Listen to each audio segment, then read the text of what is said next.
అందరినీ ఎక్కువగా నమ్మడం, ఎక్కువగా ప్రేమించడం, ఎక్కువగా ఆశించడం, దాని ఫలితంగా వచ్చే బాధ కూడా ఎక్కువగానే ఉంటుందని ఎప్పుడైనా గుర్తుపెట్టుకోండి. ఎప్పుడైనా జీవితంలో కష్టపడకుండా ఏదీ రాదు. అలా వచ్చింది ఎప్పటికీ కూడా నిలవదు. గంధపు చెట్టు తన నరికే గొడ్డలికి కూడా పరిమళాన్ని ఇస్తుంది. అలాగే మంచి వ్యక్తిత్వం గలవారు వారిపై విమర్శలు చేసే వారికి కూడా మంచిగానే చేస్తారు. ఎప్పుడైనా ఎవరికైనా డబ్బులిచ్చి చూడండి, తీసుకున్న వారు మిమ్మల్ని పూలతో పూజిస్తారు. అలాగే ఇచ్చిన డబ్బును తిరిగి అడిగితే నీపై దుమ్మెత్తు పోస్తారు. ఇదే కదా డబ్బు మహిమ, ఇదే మనుషుల తీరు కూడా. 2 క్షణాలు నవ్వితేనే ఫోటోలు చాలా అందంగా కనిపిస్తాయి. మరి ఎల్లప్పుడూ మీరు నవ్వుతూ ఉంటే మీ జీవితంలో మీరు ఇంకా ఆనందంగా ఉంటారు. అందుకే మీరు ఎల్లప్పుడూ నవ్వుతూనే ఉండండి. మీరు బతకడానికి కష్టపడండి, ఏదైనా సాధిస్తారు. కానీ కష్టపడకుండా బతకడానికి ఇష్టపడకండి, మీరు ఏమీ సాధించలేరని గుర్తుంచుకోండి. మరణించాక కూడా బతికి ఉండాలంటే 10 మంది చదువుకునేలా ఏమైనా రాసిపోవాలి, లేదా 10 మంది మన గురించి రాసేలా ఏదైనా చేసిపోవాలి. మనకు ముందు చూపు ఉన్నప్పుడే మన జీవితంలో ఏదైనా సాధించగలవు, జీవితంలో గెలవగలవు కూడా. ఇంట్లో 4 మనుషులు ఉండి 3కి మాత్రం సరిపడే అన్నం ఉంటే నాకు ఆకలిగా లేదు అనే ఏకైక వ్యక్తి అమ్మ ఒక్కటే.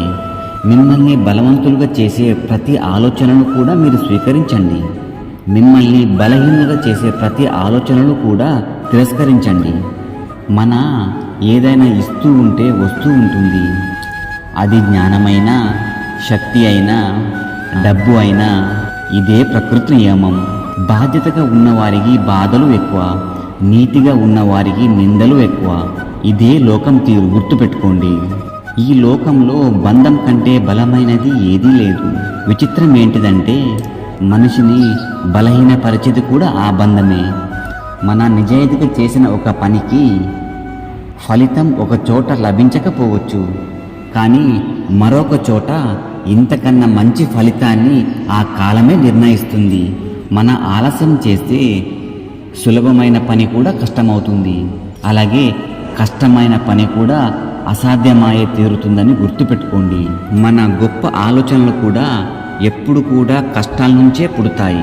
అందుకే కొన్ని కష్టాలు ఒక్కొక్కసారి మనిషి తలరాతనే మారుస్తాయి. ఒంటరితనం అంటే మనకు ఎవరు లేరు అని కాదు, అందరూ ఉన్నా కూడా మనల్ని ఎవరు అర్థం చేసుకునేవారు లేకపోవడం అని గుర్తుపెట్టుకోండి.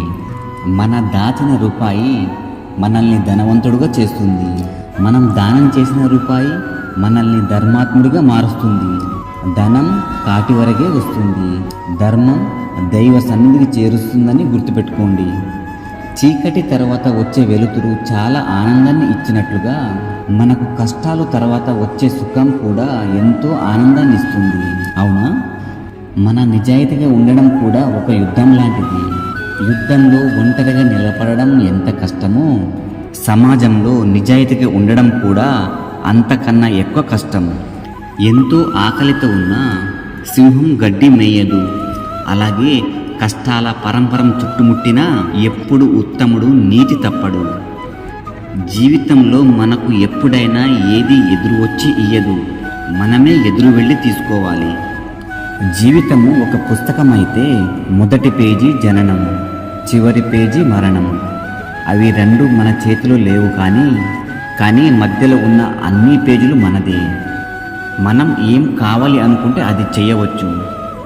మనం ఏం చేయాలి అనేది మనపైయే ఆధారపడి ఉంటుంది.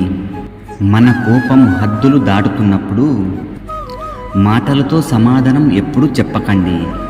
మీ మౌనానికి మించిన బలమైన సమాధానం ఇంకా ఏమీ లేదని గుర్తుపెట్టుకోండి.